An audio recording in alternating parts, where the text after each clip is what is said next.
Welcome to Walking with Jesus Bible Study. We are going to be in the book of Psalms 38:21. Forsake me not, O Lord, O my God, be not far from me. And I'm going to repeat that. Forsake me not, O Lord, O my God, be not far from me. We all cry out to God in moments of our weakness, in moments of despair. We know that He is always present and He's always listening. Did you know that His heart breaks when we feel shattered and broken? Because He was there before we even begin to ask. He was there before we begin to pray. He knew what we was going to pray about. He knows what we need before we do. That's because our God is dependable.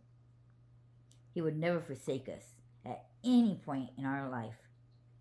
We need to remember to be joyful and be glad, lifting up praises to Him in His name, because He will always be there. He's such an amazing and awesome God. He is worthy of our worship.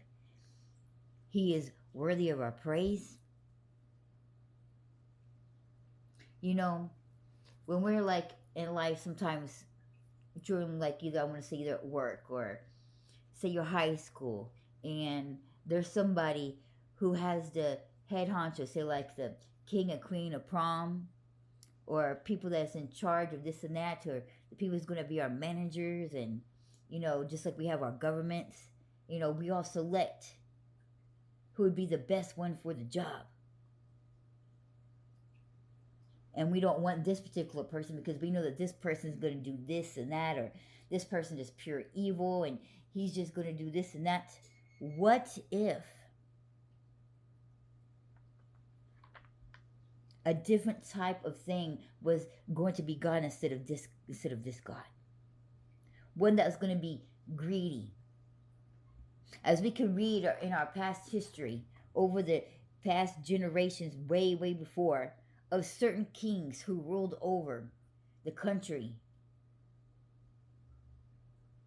We have, England, who made slaves out of almost all the Scottish, the Irish. There's a real reason why the Scottish people could not stand the Queen of England. We've all seen that movie. Braveheart. Freedom! Bring it a little bit more closer to when we had slaves in America. All because who ruled and said, this shall be, until somebody better came along and decided enough was enough and this is not how you should do your people. Freedom.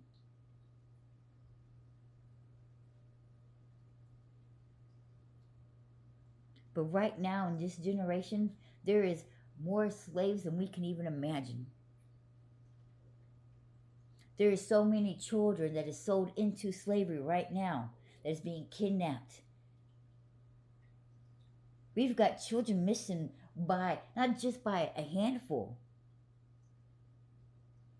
Just in one area alone, you can have up to 30 kids missing in 1 week. And just that specific area. Nobody's reporting this. Nobody's doing the math. And not just little kids. We're talking about teenagers. We're even talking about grown women. We're even talking about grown men. Because this world is gone pure sick and gone pure evil. And it takes all kinds. And not only are they just doing it for sexual abuse, but for torturement and for games. They're literally hunting these people as a sport, as a game. We can all think about back in the time, in the Roman times, where they were sitting there and made people, battle it out. Gladiators. We have not learned from our mistakes. In fact, all we've done is learn how to get better at being more evil.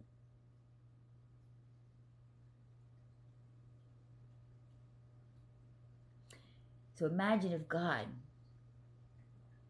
was one of those evil people with all his power and all the way he can create everything. Imagine if he didn't have no mercy, if he didn't have no grace. See, y'all people, some people that are very mad say, how can God allow evil to exist in this world if he's God? You better bite your tongue. Because it could very well just been another creator who has a different heart posture, who doesn't have grace, who doesn't have mercy, who doesn't have no unconditional love. If this world has this much evil in it, and we have a God of this much love, imagine how the world would have been if it was somebody else. That means it would just be utter evilness. It's going to be the very last days where hell is opened up and the creatures from the pit of hell is roaming around and chasing y'all.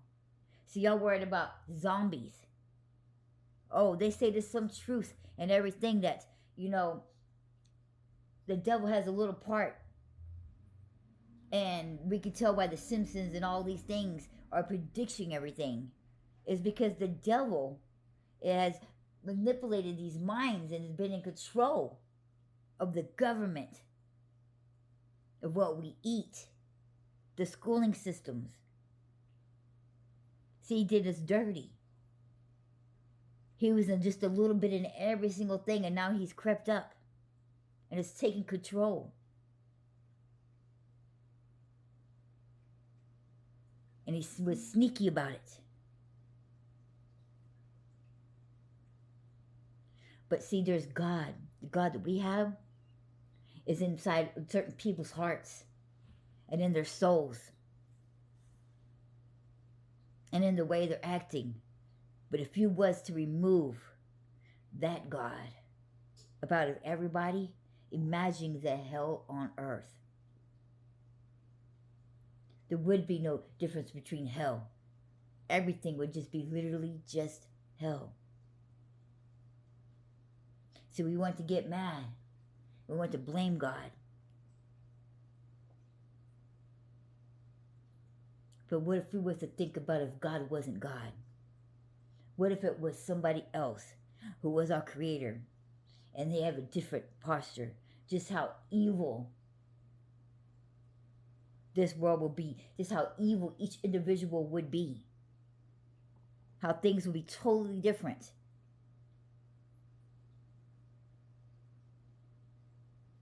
Will we still be going, oh, I'm mad at God? I don't think we would. See, we're taking his kindness for weakness, and that's where we're messing up.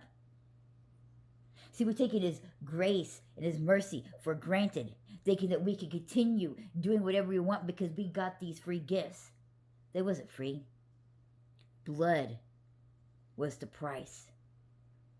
And we're taking it for granted. And see, we think we have a right to get upset and get mad at this and at that and make excuses. But in reality, we need to face it that it was us. These are all of our choices. This was our freedom. We chose these paths. We need to man up and take responsibility for our actions. Because we're the one who has destroyed this world. We're the one who has destroyed each other. We're the one who allowed this evilness to exist. And we just keep multiplying it. And instead of taking responsibility for it, we're blaming the one person that cures it all. We're taking for granted his love. We're taking for granted the fact that he is the one who created us and he is full of grace and mercy.